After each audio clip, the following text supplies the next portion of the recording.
ओम गुरु जय गुरु सच्चिदानंद गुरु। हरिओम। आवाज ठीक है? जी जी।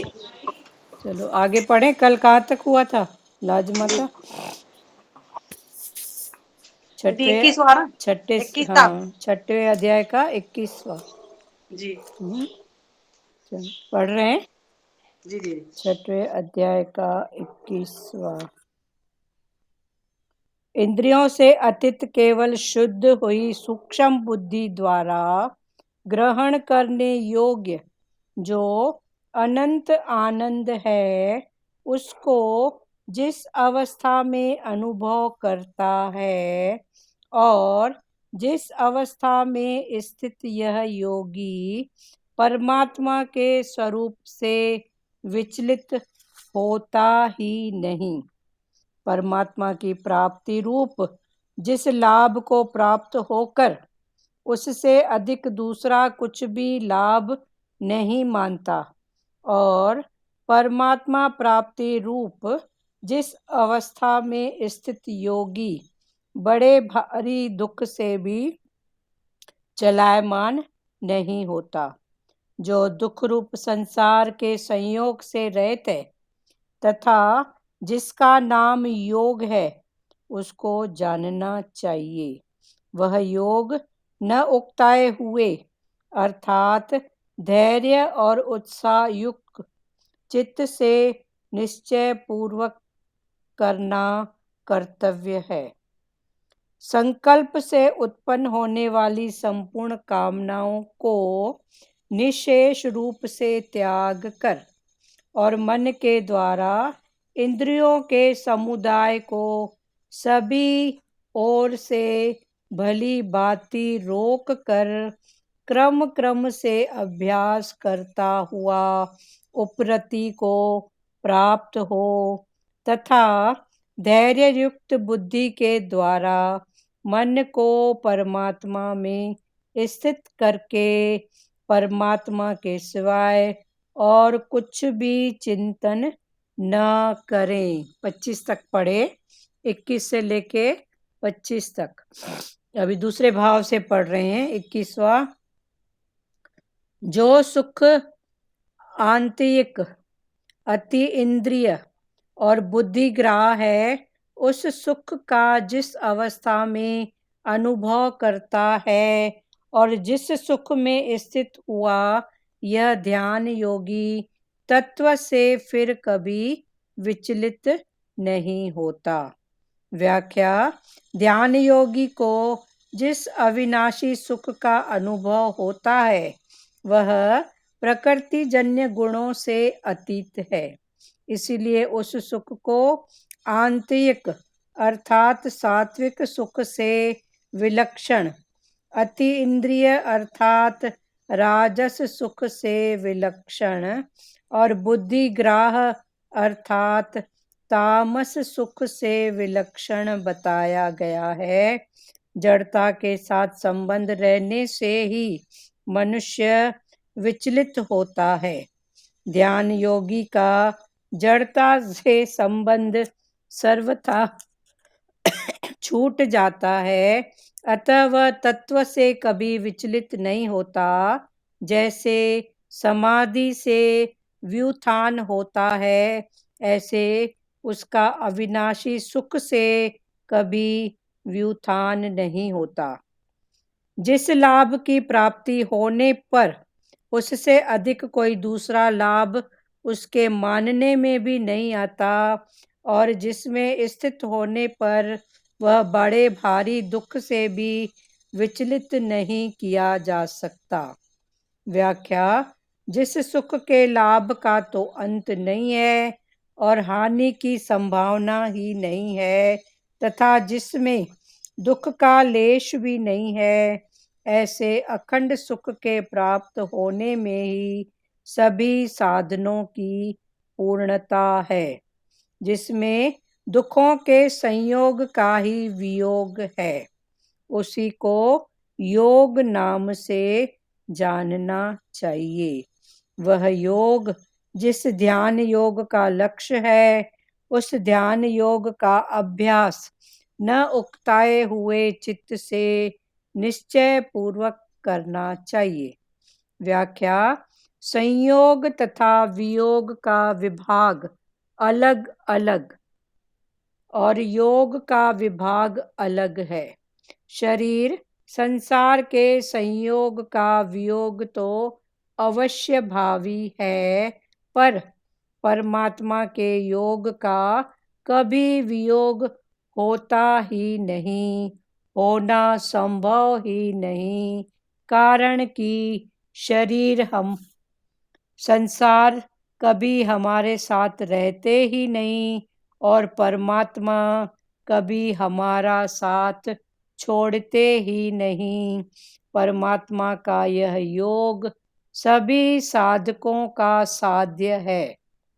संकल्प से उत्पन्न होने वाली संपूर्ण कामनाओं का सर्वथा त्याग करके और मन से ही इंद्रिय समूह को सभी ओर से हटाकर धैर्य युक्त बुद्धि के द्वारा संसार से धीरे धीरे उपराम हो जाएं और मन को परमात्मा स्वरूप में सम्यक प्रकार से स्थापन करके फिर कुछ भी चिंतन ना करें। व्याख्या: सर्वप्रथम साधक बुद्धि से ये निश्चय कर ले कि संपूर्ण देश, काल, क्रिया, वस्तु, व्यक्ति आदि में एक परमात्म तत्व चिन्मय सत्ता मात्र रूप से परिपूर्ण है। उस परमात्म तत्व के सिवाय कुछ भी नहीं है। तत्पश्चात इस निश्चय का भी त्याग करके साधक बाहर भीतर से चुप हो जाए, अर्थात कुछ भी चिंतन न करे, न संसार का, न आत्मा का, न परमात्मा का। कारण कि साधक कुछ भी चिंतन करेगा तो चित्त जड़ साथ में रहेगा, चित्त से संबंध विच्छेद नहीं होगा। वह किसी का भी चिंतन करेगा तो किसी का भी चिंतन होगा और किसी का भी चिंतन नहीं करेगा तो परमात्मा का चिंतन होगा, अर्थात परमात्मा में स्थिति होगी। अन्य कोई भी चिंतन यदि अपने आप आ जाए तो साधक उसकी उपेक्षा कर दे, अर्थात उसमें न तो यह भाव आए कि ये बना रहे और न यह भाव आए कि ये चला जाए। उसमें न राग करे न द्वेष करे और न उसे अपने में ही माने। मुझे कुछ भी चिंतन नहीं करना है, ऐसा आग्रह भी साधक न रखे। साधक का स्वभाव ही स्वतः चुप शांत होने का तथा अपने लिए कुछ न करने का बन जाए। कुछ भी चिंतन न करने से जो साक्षी भाव रहेगा वह तो बुद्धि में ही रहेगा। उत्तर: साक्षी भाव तो बुद्धि में रहेगा पर उसका परिणाम स्वयं में होगा। जैसे युद्ध तो सेना करती है पर परिणाम में विजय राजा की होती है। साधक का यह साक्षी भाव भी बिना उद्योग किए स्वतः मिट जाता है। चलो फिर से पढ़ रहे हैं, थोड़ा 26वां ज्यादा लंबा है। अभी 21वां तो कल खुला था। ध्यान योगी जिस अविनाशी सुख का अनुभव करता है वह प्रकृति जनों गुणों से अतीत है। सुख का अनुभव ही तब होता है जब प्रकृति जन्य गुणों को पीछे छोड़ते हैं, उससे उपराम होते हैं तो सुख का अनुभव होता है। फिर आगे भगवान ने बोला, फिर वो सुख कौन सा है? बुद्धि के लेवल का है, इंद्रियों के लेवल का है कि आत्मा के लेवल का है? फिर उसको जानो। तो कल भगवान ने फिर अलग अलग बताया सुख तो सुख है, पर बुद्धि के लेवल से है कि इंद्रियों के लेवल से है कि आत्मा के लेवल से है। तो जे बुद्धि सबसे पहले प्रकृति जन्य गुणों को पीछे छोड़ेगा, तो उसको आंतरिक सुख मिलेगा, माना अंदर का, क्योंकि वहां अटकाव कुछ भी नहीं है, लटकाव कुछ भी नहीं है। वो उसने प्रकृति को जाना और आगे बढ़ा। तो ये आंतरिक सुख है। उसके बाद दूसरा है बुद्धि के हिसाब से, अगर सुख सोच रहा है बुद्धि के थॉट से, बुद्धि के विचार से, तो भगवान ने बोला ये तामस, तामस सुख है। और इंद्रियों के लेवल से अगर सुख का अनुभव कर रहा है तो ये राजस सुख है। फिर भगवान ने सबका कारण बताया कि जड़ता के साथ अगर संबंध है तो विचलित बुद्धि, विचलित भाव सब होगा, पर जड़ता से जे संबंध छूट जाएगा तो हमारी स्थिति फिर चेतन में, तत्व भाव में स्थित होगी। तो भगवान ने कारण सहित तीनों बातें बताई। सबसे पहले क्या बताया कि अगर उसको अनुभव होता है तो उसके अनुभव होने का कारण वो प्रकृति से उठा हुआ है, प्रकृति जन्य जो भी बातें हैं उसको वो पीछे छोड़ के आया है, आगे बढ़ा हुआ है। फिर 3 प्रकार का बताया, अगर सुख है इंद्रिय के हिसाब से है तो राजस, और बुद्धि के हिसाब से है तो तामस। पर प्रकृति जन्य गुणों को जानने वाला बनके अगर वो सुख का अनुभव कर रहा है तो ये है आंतरिक सुख। क्लियर हुआ ना? ये तो तीसरी बार रिपीट हो रहा है। फिर भगवान ने सबसे मेन कारण बताया कि जड़ता के साथ संबंध रहने से, ये जड़ता के साथ संबंध है, जड़ कौन? शरीर। जड़ कौन? वस्तु, पदार्थ। सारी प्रकृति एक भाव में जड़ है, हाँ, पर सत्ता चेतन की तो फिर चेतन है। तो जड़ और चेतन दोनों को अलग अलग समझो। तो जड़ता के साथ संबंध रहने से मनुष्य विचलित होता है। ध्यान योगी का जड़ता से संबंध सर्वथा छूट जाता है। जो ध्यान योगी है वो ध्यान करते करते वो जड़ता से, माना शरीर से, वस्तु पदार्थों से उसका संबंध छूट जाता है, अतः वह तत्व से कभी विचलित नहीं होता। इस कारण वो तत्व से, माना हर रूप में उसको वो ही नजर आता है, फाउंडेशन, तत्व, वो कभी विचलित नहीं होता। जैसे समाधि से व्युत्थान होता है ऐसे उसका अविनाशी सुख कभी व्युत्थान नहीं होता। जैसे समाधि में आने के बाद, समाधि में समबुद्धि, समाधि समबुद्धि में आने के बाद उसका व्युत्थान नहीं होता है, विचलितपना ये नहीं होता है। ऐसे ही अविनाशी सुख, एक बार जिसने उसको पा लिया, समझ लिया, तो उसका भी कभी व्युत्थान नहीं होता। 21वां पूरा हुआ, 22वां, जिस लाभ की प्राप्ति होने पर, अभी उसको ये लाभ मिला है, हाँ, फिर भगवान बोल रहे हैं ऐसा ऊंचा लाभ मिलने पर, जिस लाभ की प्राप्ति होने पर उससे अधिक कोई दूसरा लाभ उसके मानने में नहीं आता। सबसे बड़ा लाभ, फायदा, आनंद, आंतरिक सुख, आनंद। तो अभी उसने आनंद को चखा है तो उसको लगता है इससे बड़ा कोई फायदा है ही नहीं। सोना, चांदी, हीरा, मोती हैं, उधर सब विक्षेपताएं हैं, पर जिसको आंतरिक आनंद का, जिसने उसको चखा है, तो इससे बड़ा सुख और कोई नहीं है। जिस लाभ की प्राप्ति होने पर उससे अधिक दूसरा कोई लाभ उसके मानने में भी नहीं आता, और जिसमें स्थित होने पर वह बड़े भारी दुख से विचलित नहीं किया जा सकता। एक बार उसकी स्थिति ऐसी हो जाने पर वो कभी विचलित भी नहीं होता। एक बार ऐसा सुख आनंद तो वो कभी फिर विचलित नहीं होता, दुखी नहीं होता, विचलित नहीं होता। जिस सुख के लाभ का तो अंत नहीं और हानि की संभावना नहीं। ये आनंद सुख ऐसा है कि उसके लाभ का तो अंत नहीं है।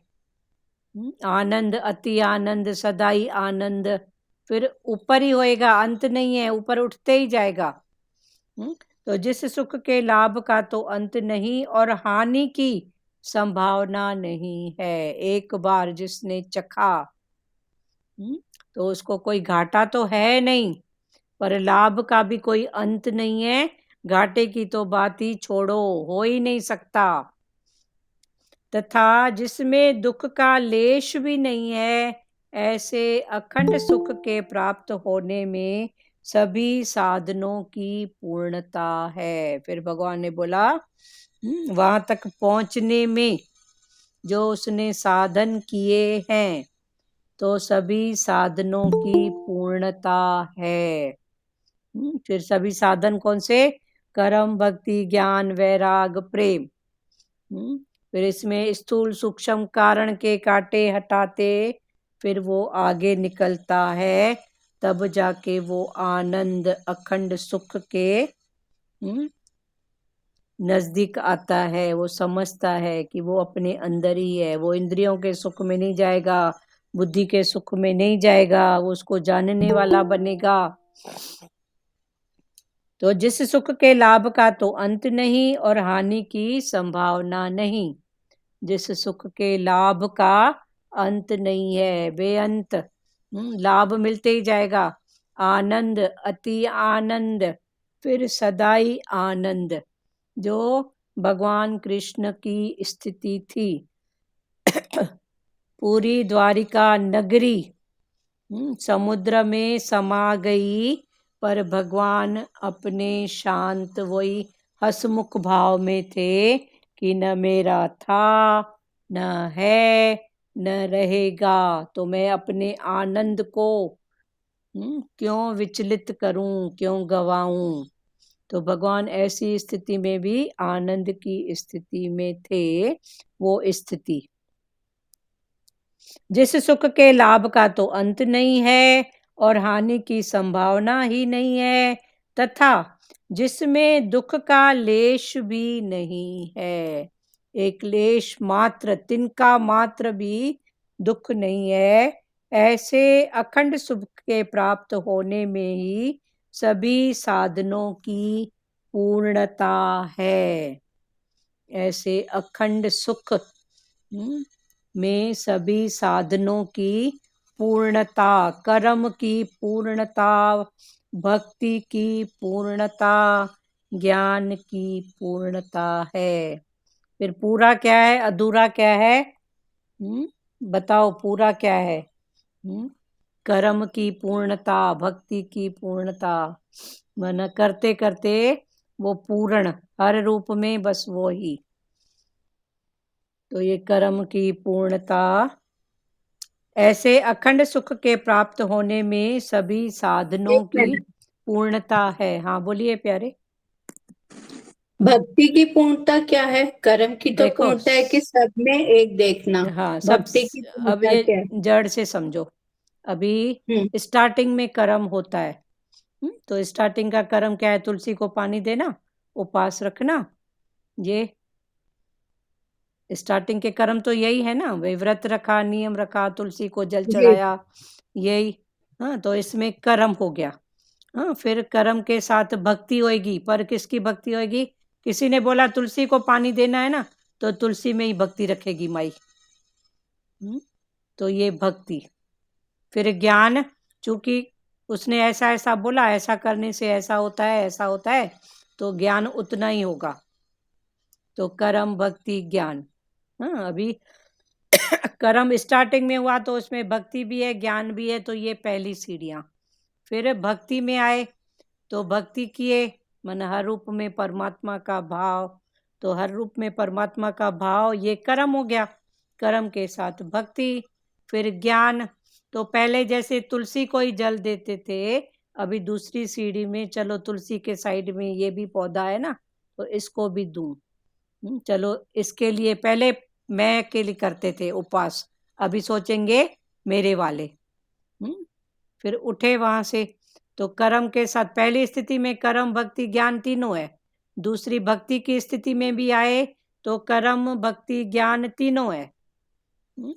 प्रेम पहले में भी था, पर वो प्रेम कौन सा था? अपना बस। फिर दूसरी स्थिति में प्रेम बढ़ा कि तुलसी के साथ चल ये भी है तो इसको भी दे। ज्यादा दूर तक वो देख नहीं सकेगा, पर चलो ठीक है। तो ये भक्ति में, तो ये चारों सीढ़ियां हर सीढ़ी में है, पर फिर स्थितियां चेंज होती जाती है। फिर थर्ड है भक्ति, तो भक्ति करेगा कर्म भक्ति। थर्ड है ज्ञान, तो फिर ज्ञान, फिर उसकी समझ और खुलेगी, तो फिर ज्ञान से वो कर्म करेगा।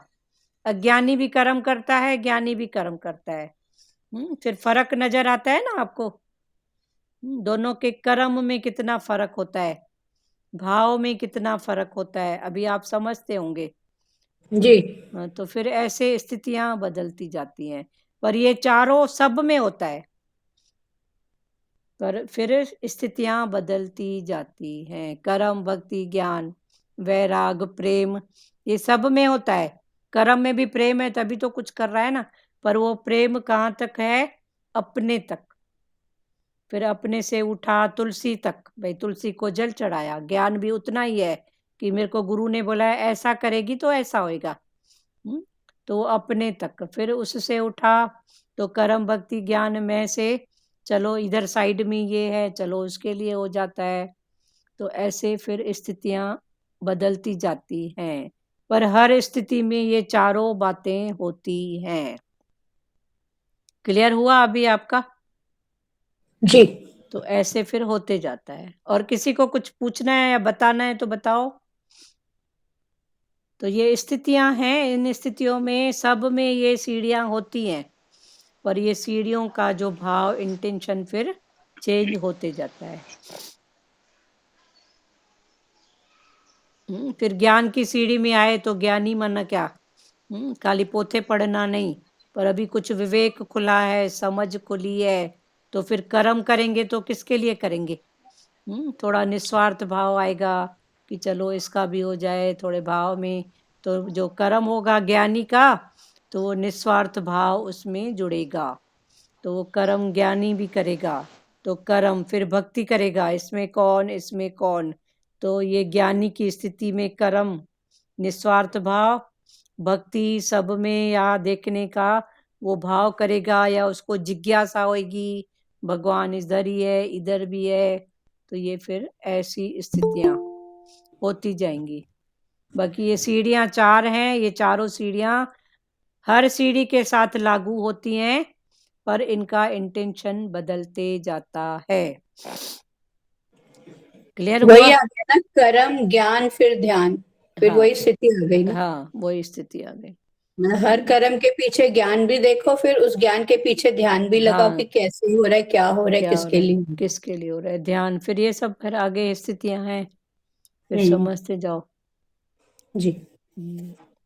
फिर भगवान ने बोला अगर ऐसी स्थिति है तो जिस सुख के लाभ का तो अंत नहीं है और हानि की संभावना नहीं है, तथा जिसमें दुख का लेश भी नहीं है, ऐसे अखंड सुख के प्राप्त होने में ही सभी साधनों की पूर्णता है।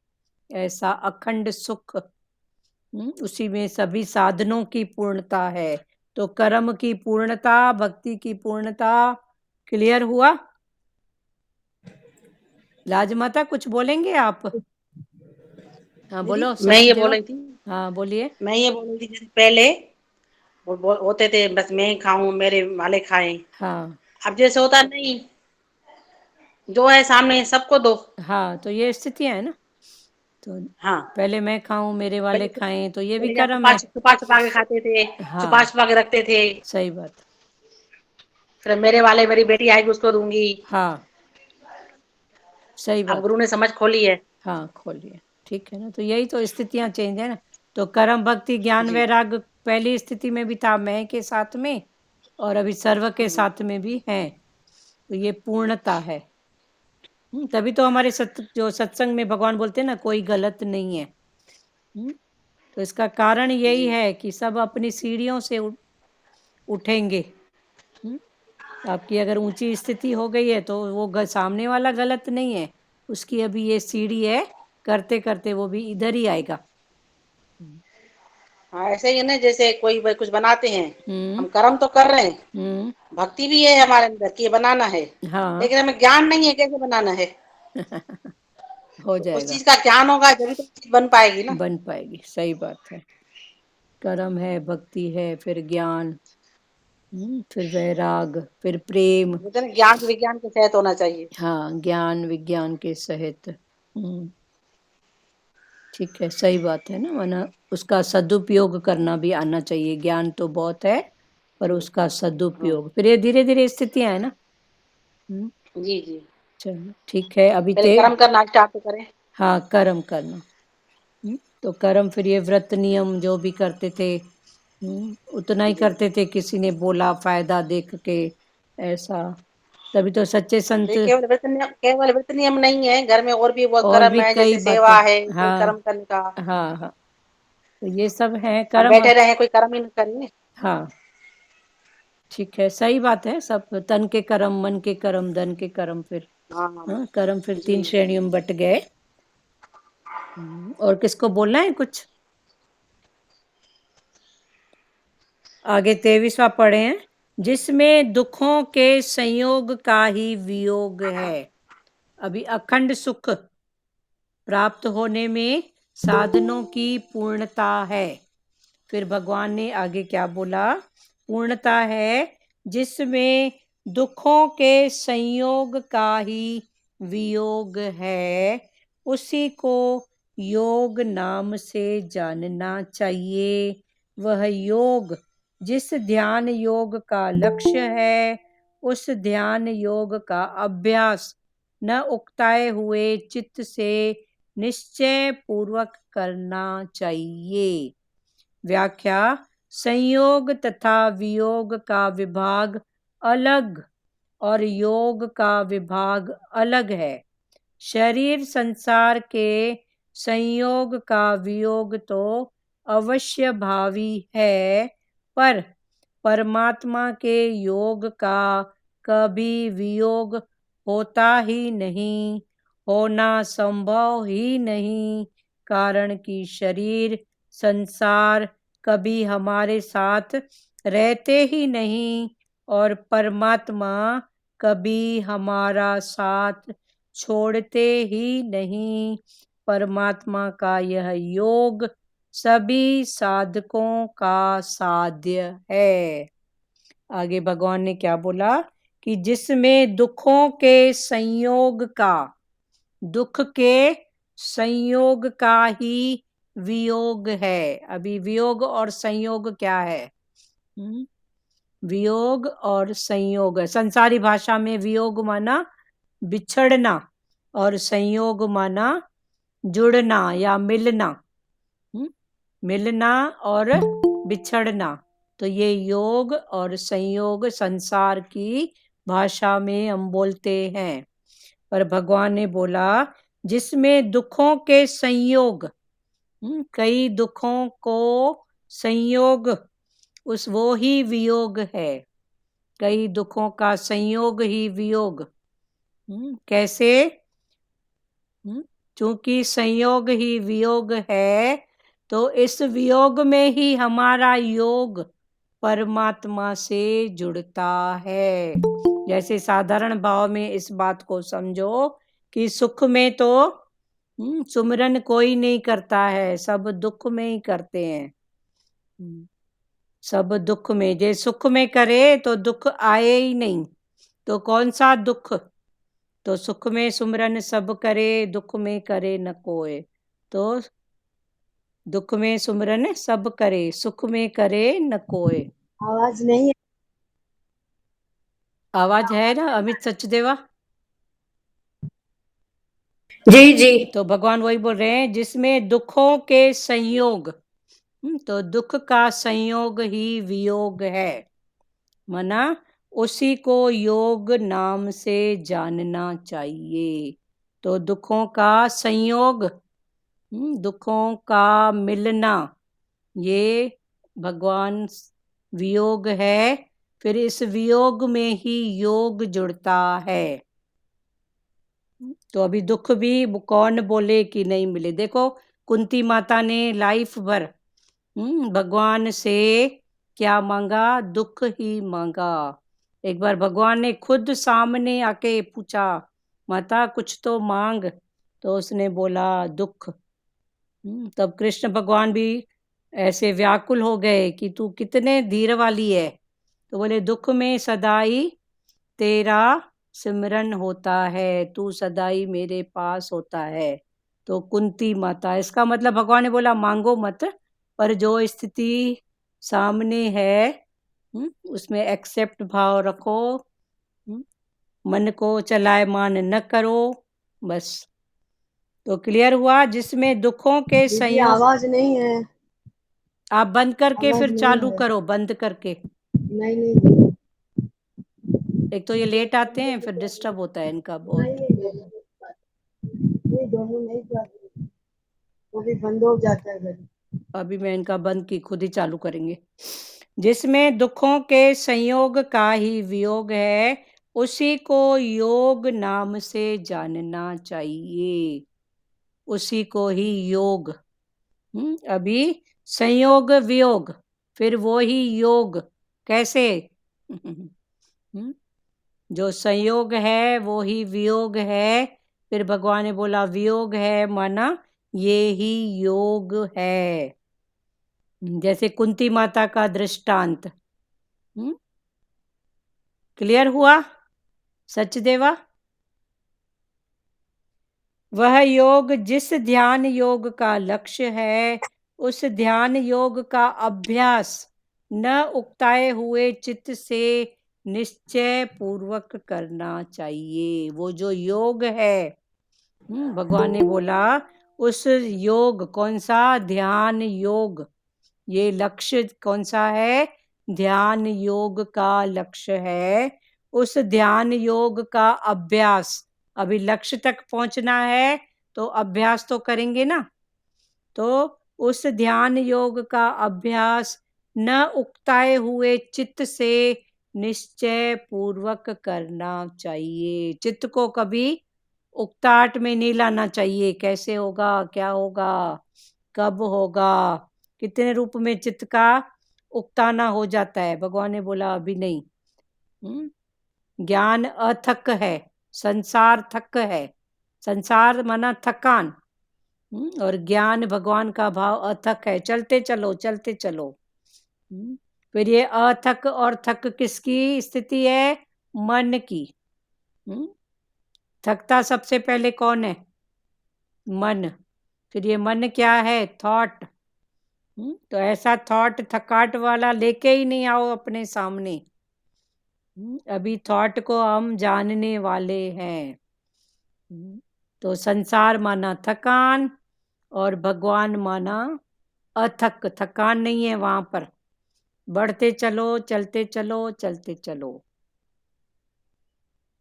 न उकताए हुए चित्त से निश्चय पूर्वक करना चाहिए। व्याख्या, संयोग तथा वियोग का विभाग अलग अलग। फिर भगवान बोल रहे हैं संयोग अलग है, वियोग अलग है, दोनों का विभाग अलग अलग है। संयोग माना जुड़ना, वियोग माना बिछड़ना। तो दोनों का विभाग तो अलग अलग है ना, पर इन दोनों के बीच में योग, संयोग वियोग। तो योग को पकड़ो, स और वी को भूल जाओ। संयोग तथा वियोग का विभाग अलग अलग और योग का विभाग अलग है। शरीर संसार के संयोग का वियोग तो अवश्य भावी है। शरीर का संसार का वियोग ये तो पक्की बात है। संसार माना थकान, शरीर संसार का वियोग ये पक्की बात है, अवश्य भावी है, पर परमात्मा के योग का कभी वियोग होता ही नहीं। पर परमात्मा के साथ जो योग जोड़ के रखा है उसका कभी भी वियोग होता नहीं है। संसार का वियोग पक्की बात है और परमात्मा का वियोग तो कभी होता ही नहीं। वही था, वही है, वही रहेगा। कौन? परमात्मा। कौन? शक्ति, पावर। पर परमात्मा के योग का कभी वियोग होता ही नहीं, होना संभव ही नहीं। एक तो होता नहीं, फिर आगे भगवान ने बोला होना भी संभव नहीं, कारण कि शरीर संसार कभी हमारे साथ रहते ही नहीं। इसका कारण ये शरीर और संसार हमारे साथ कभी रहते ही नहीं। ये सब क्या है? मिथ्या, चेंजेबल। और परमात्मा कभी हमारा साथ छोड़ते ही नहीं। और भगवान परमात्मा ये हमारा साथ कभी छोड़ते ही नहीं। परमात्मा का यह योग सभी साधकों का साध्य है। परमात्मा का जो ये योग है ये सभी साधकों का, जो भी साधनों में लगा हुआ है साधक, ये उसका साध्य है। क्लियर हुआ? भगवान दोनों तरफ से समझा रहे हैं। किसी को बात करना है? कोई बात करो तो प्राण खुलेगी वाणी। वियोग क्या है, संयोग क्या है और योग क्या है? एक तरफ देखो तो वियोग और संयोग दोनों विपरीत है। संयोग माना जुड़ना और वियोग माना बिछड़ना। फिर भगवान ने बोला इस जुड़ना और बिछड़ने में जो योग है वो परमात्मा को पाने का भाव है। तो अभी किसको बोले वियोग है कि संयोग है? जैसे कुंती माता दुख में ही भगवान को पाती है तो बोलेगी क्या ये दुख है मेरे लिए? वो तो बोलती है ये मेरे लिए सुख की अवस्था है, क्योंकि मैं आपके साथ जुड़ी हुई हूं, आप मेरे साथ हो रहा है क्लियर? लाजमाता बोलना है कुछ? मीरा जी? ऐसा लगता है कि दीदी क्लियर हरिओम है? हाँ क्लियर है हरिओम ना? हाँ बोलो मीरा जी। ऐसा लगता है कि संयोग और वियोग दोनों की अवस्था को हम भगवान से जुड़े रहे हमेशा। हाँ दोनों की योग। अवस्था को समझे हाँ और भगवान से जुड़े रहे, लिंक लगी रहे उसी ईश्वर में। हाँ, संयोग और वियोग में योग को महत्व दें बस। क्या मिलना क्या बिछड़ना, पर योग परमात्मा से जुड़ा तभी हम उस साध्य तक पहुंच पाएंगे। ये तो सच्चाई है कि जब प्रॉब्लम्स आती है ना तो भगवान ही हमारे नियर रहते हैं और कोई हाँ नहीं नियर कोई नहीं रहता। रहता है। वही हर समय रात दिन वही याद रहता है। हाँ, जब दुख होता है तो भगवान की याद भी आती है, और सुख में उसको भूल जाते हैं। भला कि वो हमको छोड़ता नहीं है, पर सुख में हम लिपायमान हो जाते हैं। भगवान ने तो कभी न छोड़ा था, न है, न छोड़ेगा, वो सदा ही है। पर ये स्थितियों इसीलिए को, हर परिस्थिति में उसको ऐड करके रखना चाहिए, भगवान को हाँ पहले ऐड करें। हाँ ठीक है ना। तो संयोग, वियोग तथा योग, ये तीनों अलग अलग होते हुए भी फिर एक है। साधक, साध्य। फिर 24वां पढ़ें कि 23वां फिर से एक बार पढ़ते हैं। जिसमें दुखों के संयोग का ही वियोग है। जिसमें दुख के संयोग, उसी का ही वियोग है, उसी को योग नाम से जानना चाहिए। जैसे कुंती माता दुखों के संयोग और भगवान से वियोग, दोनों की स्थिति में वो योग लगा के बैठी है भगवान के साथ में। वह योग जिस ध्यान योग का लक्ष्य है, वह योग ही ध्यान लगाना। तो ध्यान योग, अभी प्रेजेंट में जो बात चल रही है ध्यान की, ज्ञान की नहीं पर ध्यान की।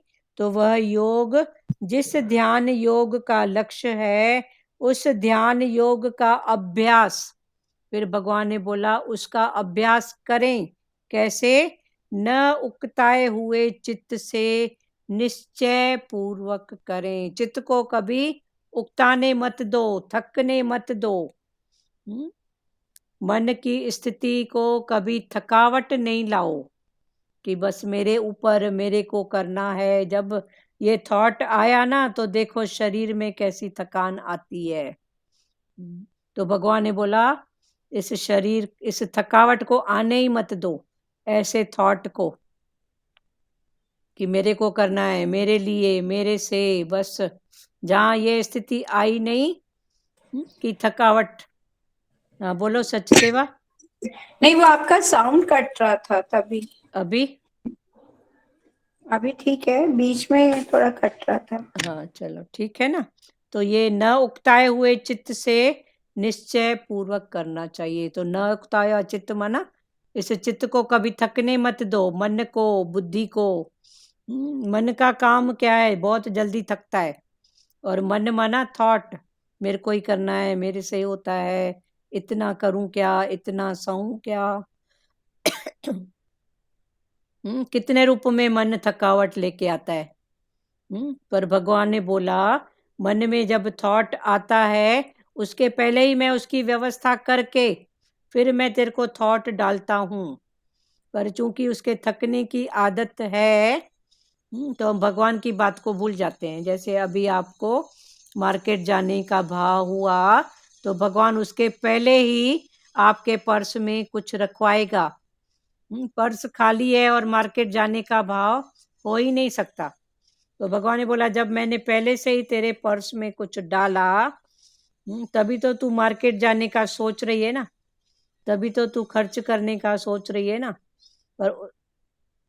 पर उसी समय सोचें कि मेरे को ही मार्केट जाना है, मेरे को इसके लिए ऐसा लाना है, प्रकृति का मेरे को ही देखना पड़ता है। तो ये कौन बोलता है? ये मन बोलता है। ये बहुत जल्दी थकता है। संयोग तथा वियोग का विभाग अलग और योग का विभाग अलग है। शरीर संसार के संयोग का वियोग तो अवश्य भावी है। शरीर का और संसार का वियोग ये अवश्य भावी है, पक्की बात है। पर परमात्मा के योग का कभी वियोग होता ही नहीं। पर एक बार परमात्मा से योग ध्यान लग गया तो फिर वियोग कभी होता ही नहीं। संसार का वियोग होता है, शरीर का वियोग होता है, पर परमात्मा का एक बार योग लग गया तो वियोग नहीं होता, होना संभव ही नहीं। कारण कि शरीर संसार कभी हमारे साथ रहते ही नहीं और परमात्मा कभी हमारा साथ छोड़ते ही नहीं। परमात्मा कभी छोड़ते नहीं है और शरीर और संसार कभी हमारे साथ एक जैसा रह ही नहीं सकते। परमात्मा का यह योग सभी साधकों का साध्य है। तो जो भी साधनों में लगा हुआ है, इस साध्य को पाना है, उसको पाने का, आनंद को पाने का, उसके लिए ये बात है। भगवान तो कभी साथ छोड़ते नहीं और शरीर और संसार कभी साथ रहते नहीं है, क्योंकि उधर चेंजेबल है, बदलने वाली अवस्था है, और इधर कभी नहीं बदलने वाली, सदाई एक जैसा। पढ़े 24वां 23वां क्लियर हुआ? संयोग, वियोग और योग, फिर तीनों को भगवान ने समझाया। फिर संयोग क्या है, वियोग क्या है, फिर भगवान ने बोला समझो। वियोग अवश्य भाई है, पक्का ही होगा, क्योंकि संसार के साथ में प्रीत है। आगे 24वां संकल्प। हाँ बोलो। मिलना और बिछड़ना। हाँ, मिलना और बिछड़ना। क्या होएगा? हाँ, संयोग माना मिलना बिछड़ना। संयोग वियोग कितने रूप में मिलना बिछड़ना? तन का, वो तो मन का, धन का, वस्तु पदार्थ का, पर जो आनंद की स्थिति में है, जो इन सब बातों को क्रॉस करके समझ चुका है, तो फिर उसके लिए संयोग क्या है, वियोग क्या है, पर खाली योग है। योग भगवान से, हाँ योग भगवान से सहयोग, और बिछड़ना वो संसार से, हाँ वो संसार हाँ, ठीक है, ये बात आपकी भी ठीक है। मिलना और बिछड़ना तो संसार के लिए है ना। हाँ हाँ योग तो भगवान से ही लगाना है हाँ, बस। तो फिर वो आके लगते योग को ही महत्व देता है। क्या मिला क्या बिछड़ा, समय आया मिला, समय हुआ बिछड़ा, बस। योग माना लिंक भगवान से जुड़ी रहे। हाँ, तो ये मिलना बिछड़ना ये सब क्या है, एक काल चक्र का है। समय आया, वो तो होगा ही। हाँ, पर जो योग में है मना सदा ही आनंद में है। क्योंकि उसने समझा है कि भगवान कभी छोड़ते नहीं है, और संसार तो कभी है कभी नहीं है।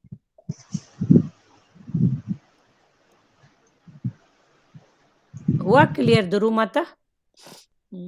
संकल्प से उत्पन्न होने वाली, फिर आगे भगवान समझा रहे हैं 24वां श्लोक 6वें अध्याय का। संकल्प से उत्पन्न होने वाली संपूर्ण कामनाओं का सर्वथा त्याग करके और मन से ही इंद्रिय समूह को सभी ओर से हटाकर, संकल्प से उत्पन्न होने वाली सभी कामनाओं का सर्वथा त्याग करके। अभी कामना कहाँ से आई? संकल्प से। कोई ना कोई संकल्प किया तो कामना उठी। वासना से ही कामना आती है ना, तो चाहना आती है। हाँ, फिर वो तो अलग समझे है ना, कामना। कोई संकल्प, कामना अपने लिए, कामना, वासना और चाहना, चाहना अपने लिए, कामना सामने वाले के लिए, और चाहना अपने लिए।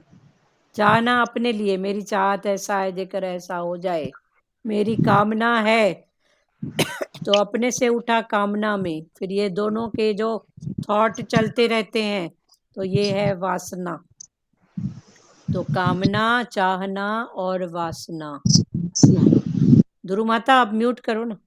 संकल्प से उत्पन्न होने वाले संपूर्ण कामनाओं का, तो संकल्प जिससे उठी हैं जो कामनाएं, तो उन संपूर्ण कामनाओं का सर्वथा त्याग करके, उनका सर्वथा त्याग करके और मन से ही इंद्रिय समूह को सभी ओर से हटाकर, मन से इंद्रिय के समूह को, मन का कनेक्शन इंद्रियों के साथ है, इंद्रियों का कनेक्शन मन के साथ है, तो सब ओर से हटाकर धैर्य युक्त बुद्धि के द्वारा, फिर बुद्धि में क्या हो, धीरज, तो धैर्य युक्त बुद्धि के द्वारा संसार से धीरे धीरे उपराम हो जाएं। धीरे धीरे विचार विवेक दें संसार के प्रति। फिर उपराम माना इन बातों से ऊपर।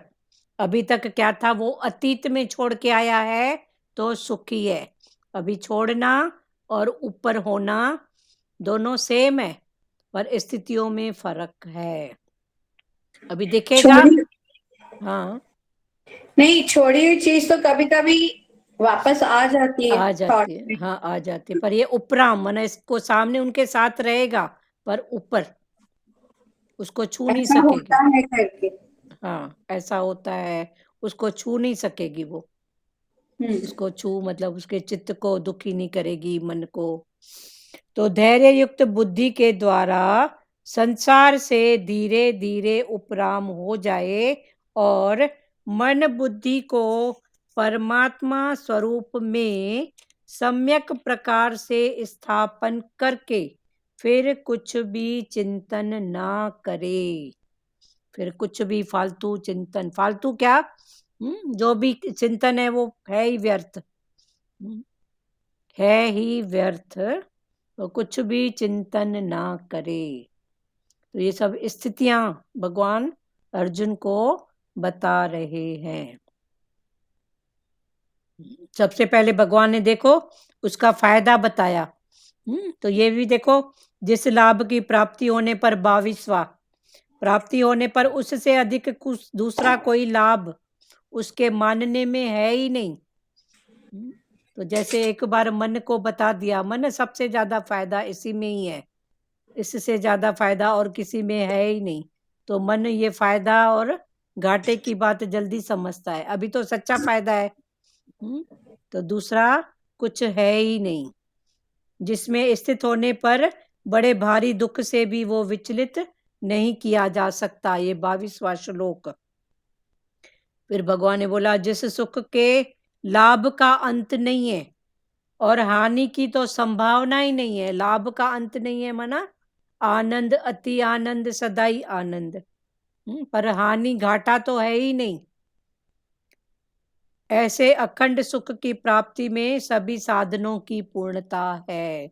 ऐसा अखंड सुख जिसको मिला है तो ऐसे ही नहीं मिला है, जब उसने सभी साधनों को पूर्णता से किया है।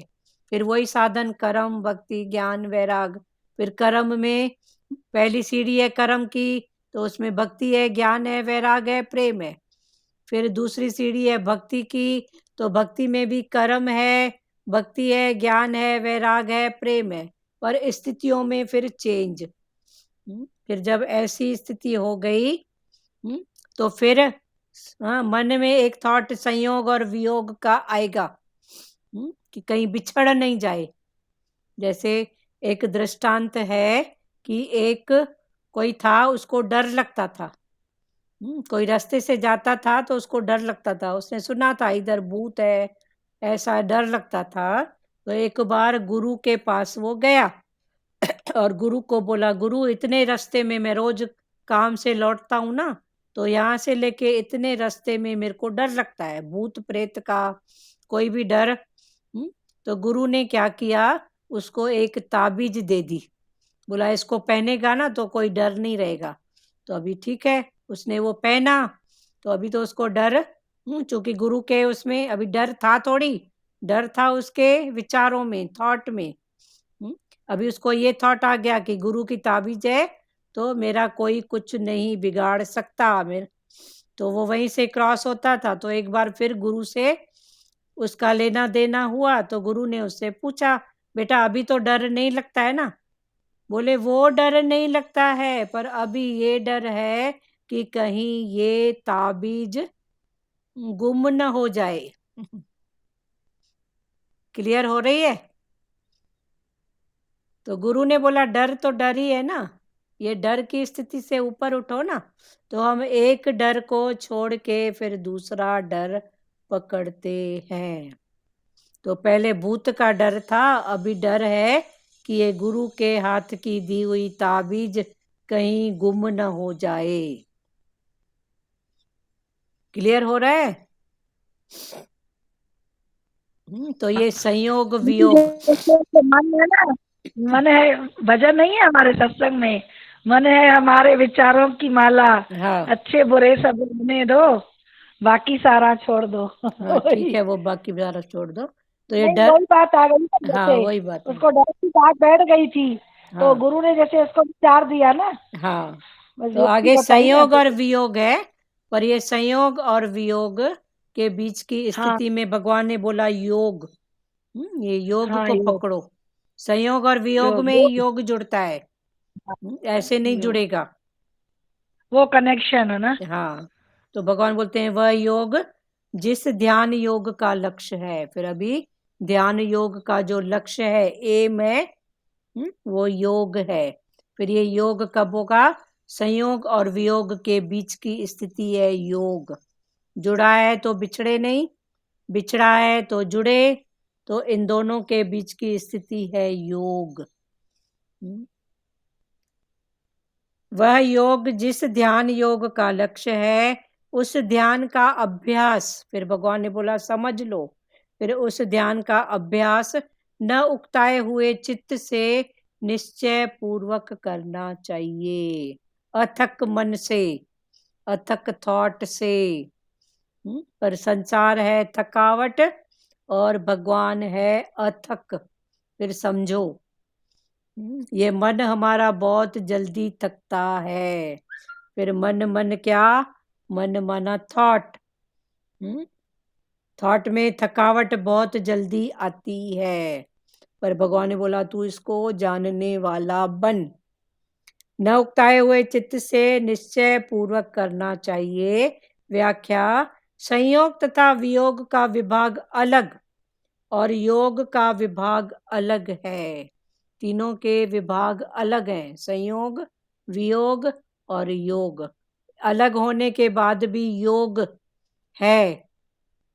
शरीर संसार के संयोग का वियोग तो अवश्य भावी है। शरीर का संसार का वियोग तो पक्की बात है, पर परमात्मा के योग का कभी वियोग होता ही नहीं, होना संभव भी नहीं। कारण कि शरीर संसार कभी हमारे साथ रहते ही नहीं और परमात्मा कभी हमारा साथ छोड़ते ही नहीं। परमात्मा का यह योग सभी साधकों का साध्य है। फिर यही योग जो है परमात्मा के योग सभी साधकों, जो भी साधक हम सब कौन है? साधकों का ये साध्य है। माना संयोग और वियोग पक्की बात है। फिर भगवान ने बोला संयोग क्या है, वियोग क्या है, कब होता है? तो संसार का वियोग है, परमात्मा से कभी वियोग न था, न है और न होगा। ठीक है, खुला? सचदेवा, सुजाता, मीरा जी, लाजमाता, जी क्लियर। क्लियर है ना? तो फिर जी जी सबको अलग अलग समझो। अच्छा है दीदी, अच्छा समझ में आया है। समझा ना? वही संसार का वियोग है पर परमात्मा का नहीं है। फिर मतलब संयोग और वियोग में ही योग हाँ। जुड़ता है, योग की स्थिति बीच में है। हम्म, पर हम बोलते हैं ये संयोग हुआ, ये वियोग हुआ। तो भगवान ने बोला संयोग और वियोग क्या है? हालांकि अलग अलग दिखने के बाद योग तो एक ही है ना। एक ही है।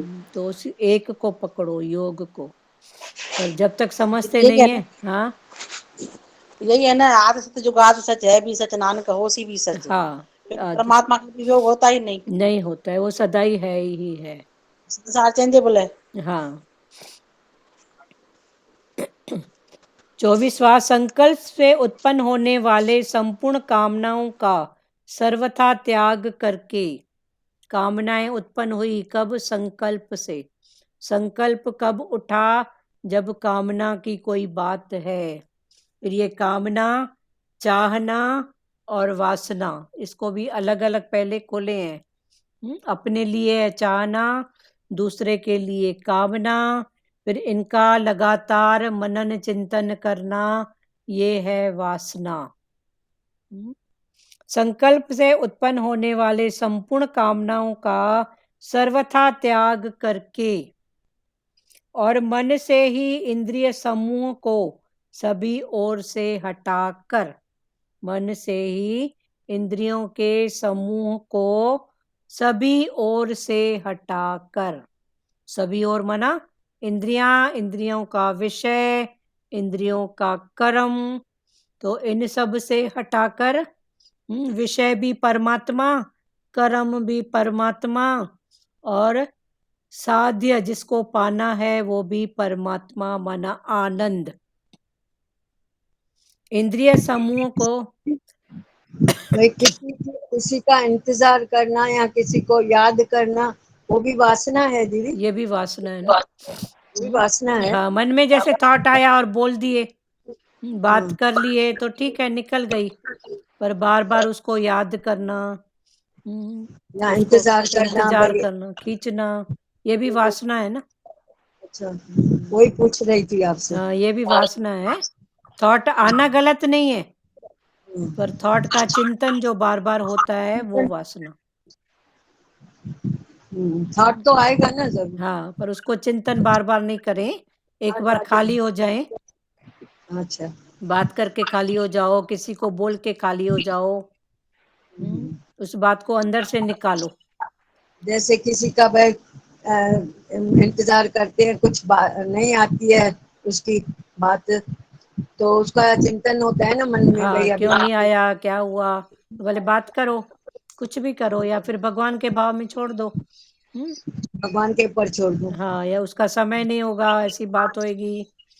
आने वाला आके रहेगा, जाने वाला जाके रहेगा। मेरे सोचने से कुछ नहीं होता है, मिलने बिछड़ने का एक टाइम है, ऐसा करके फिर उठ जाओ इन बातों से।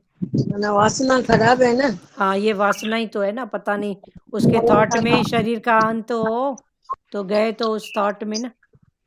जन्म मरण का कारण है ना। हाँ, ये जन्म मरण का कारण है, वही तो जाएंगे उसी थॉट में ना। इसीलिए क्लियर किया ना आपसे। हाँ हाँ। धैर्य युक्त बुद्धि के द्वारा, अच्छा, संकल्प से उत्पन्न होने वाले संपूर्ण कामनाओं का, म्यूट करो ध्रुव माता, या नहीं किया। संपूर्ण कामनाओं का सर्वथा त्याग करके और मन से ही इंद्रिय समूह को सभी ओर से हटाकर, धैर्य युक्त बुद्धि के द्वारा हटाकर, फिर बुद्धि में क्या हो, धीरज, धैर्य युक्त बुद्धि के द्वारा संसार से धीरे धीरे उपराम हो जाएं, रोज धीरे धीरे अपने आप को ऊपर करते जाएं, अटके नहीं, उपराम हो जाएं, और मन बुद्धि को परमात्मा स्वरूप में सम्यक प्रकार से स्थापन करके फिर कुछ भी चिंतन न करें, फिर मन को और बुद्धि को परमात्मा में स्थापन करके फिर कुछ भी चिंतन न करें, एक बार उस आनंद की स्थिति में आ जाएं। इसका व्याख्या है, सर्वप्रथम साधक बुद्धि से ये निश्चय कर लें, साधक जो साधना में लगा हुआ है, तो भगवान ने बोला अपनी बुद्धि से ये निश्चय कर लें कि संपूर्ण देश काल क्रिया वस्तु व्यक्ति आदि में एक परमात्म तत्व चिन्मय मात्र सत्ता मात्र से परिपूर्ण है। सब में एक परमात्मा परिपूर्ण है, किसमें, देश काल क्रिया वस्तु व्यक्ति। अभी इंतजार भी किसका है, अभी इंतजार की बात जैसे चली कि किसी का इंतजार होता है, तो वस्तु का है, व्यक्ति का है, काल समय, फिर ऐसे जानते जाओ।